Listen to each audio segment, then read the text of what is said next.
Well, my name is Doireann Ni Ghlaca and I am a fiddle player from the north side of Dublin.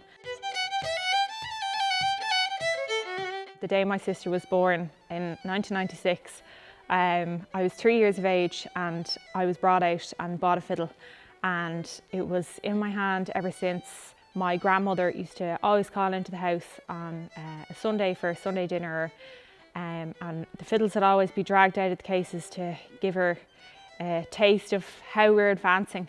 And I played her a reel. It was her favourite reel always, Christmas Eve, and when I looked over at her, she was like bawling, crying. And like, this woman, you know, she was a real dope. I never saw that side to her before.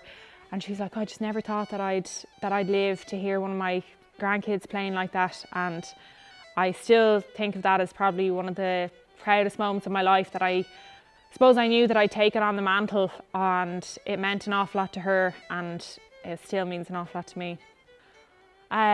There's a word in Irish, fuishiv, I'm trying to think I suppose nearly relief. And I think that when you start up an instrument and you start to form a relationship with your instrument, I think it gives you great fuishiv from life.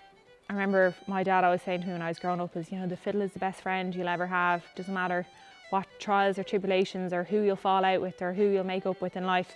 It's kind of the one constant that you can always turn to and find that fuishiv from life. I think I am as a person, I'm quite hard on myself. So if I was to give somebody advice, it would be, don't be hard on yourself.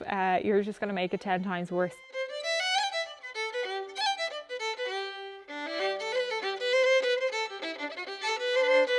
You know, there's a lot of talk nowadays about mindfulness and mental health, and it is such a simple and therapeutic thing to have on a rainy Wednesday in November when there's nothing going on and it's freezing and miserable out. You can just go into the room at home, take out the fiddle and play away for yourself for an hour, and what a gift. I mean, it doesn't get better than that for me, I think.